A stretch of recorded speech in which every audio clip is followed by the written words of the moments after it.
thasua pe ding sa cham na ka nei ding nan thin thong den thasua pe pe chiang ding khal boy khri ne ka so sa cham na se Dudon nak le zamfa nak le venge nak ton kan boy pa Jesu Christ kan pathian hai sabikan bin thang thatin ko se amen Bawro thiam hin ni eng ro sur mal som na tin rem te nen dia hlatu atun arak imi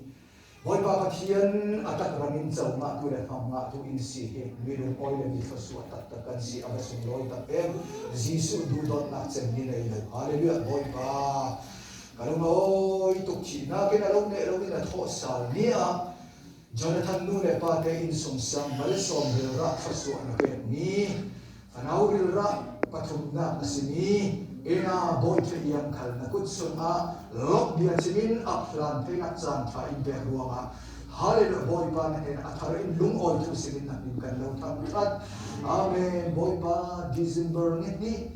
Thong ni le kungkul si zoma boy pa si boy si ama te tuang thong na nau fin ngai na ka nang mai na thot so e umwa tang ting te du nu za zen le boy pa ni mel tha zen le umwa tang ting te na thot so ami boy pa asu e sin nang mai ni khat nu ni khat na thang lian ter e zot fa na rai thalo phun sakip la kharin na hum em e Yesu ni na thole ni thiam kim ni a Fanute nang mari impe asiti thai na he na lok dia chini lo lan sale nak chan thakan mu asung lo itu dam nak chana kapetu nang manasi Kento anu kan dam nak chana khasu apetu boy panak manasi kaluma oi e fanute ena boy che yang boy si so bri khasu kan perse hallelujah boy pa tak samandam nak khasu thon foyola boy pa thinunga fim na khal pe vi bawola Boy pa wal boy te ni khat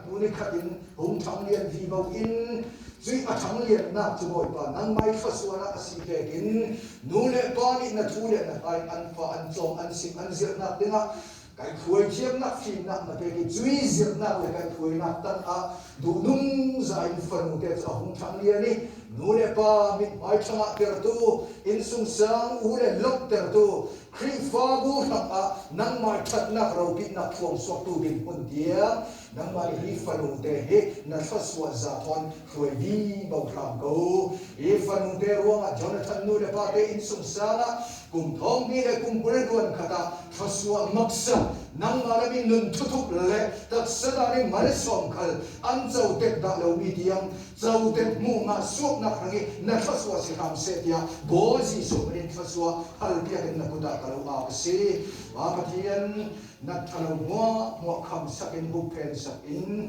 abai lam tua nak nang tu itu anun jom tu zer tu thamian tu king tu film nak jam chin tu sidar jam chin fam go dia manuden na anin sungsang di lakan siling na mo na simpar na du ve kin bangin thaswa za tha pili bang ko so ya nakut thiam hima ha in hausa rung tu Jesu berin thatan sambar hian amen